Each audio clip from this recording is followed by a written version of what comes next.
ကွာရှင်းစာချုပ်မှာလက်မှတ်ရေးထိုးပြီးတဲ့နောက်အမျိုးသမီးဟာ3နှစ်ကြာဝတ်ဆင်ထားတဲ့မင်္ဂလာလက်စွပ်ကိုချွတ်လိုက်တယ်။ပြီးတော့3နှစ်လုံးနေထိုင်ခဲ့တဲ့အိမ်ကိုသူမရဲ့ပစ္စည်းအနေငယ်နဲ့အတူအပြေးအပိုင်ဆုံးခွာဖို့ဆုံးဖြတ်လိုက်တယ်။ဒါပေမဲ့မထွက်ခွာခင်မှာတော့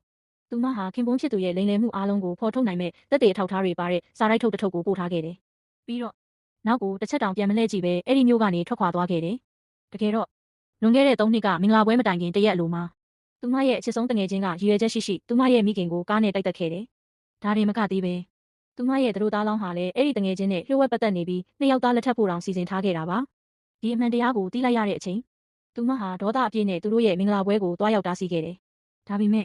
ဘသူကမှသူမရဲ့စကားကိုမယုံကြည်ခဲ့ကြဘူး။အဲ့ဒီအစားလူတိုင်းကသူမကိုဝိုင်းလောင်ရင်မောကြပြီး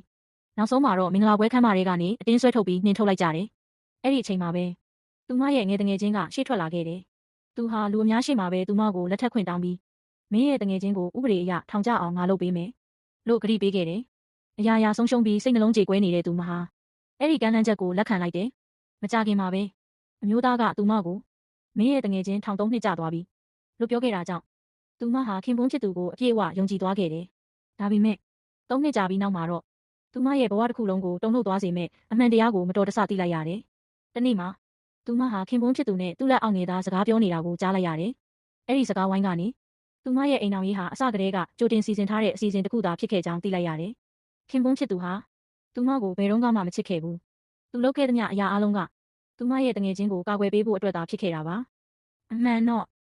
ထောင်ကြတယ်လို့ထင်ထားတဲ့အဲ့ဒီတငယ်ချင်းဟာထောင်ထဲမှာမရှိခဲ့ပဲ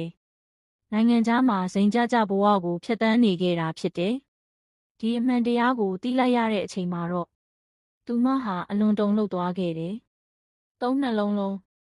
သူမယုံကြည်ခဲ့တဲ့အမျိုးသားဟာလိမ်လည်လှည့်ဖျားသူတစ်ယောက်ဖြစ်နေခဲ့တာကိုလက်မခံနိုင်တော့ဘူး။ဒါဆိုသူမဟာဒီတစ္ဆာဖောက်မှုအတွက်ဘယ်လိုလက်စားချေမလဲ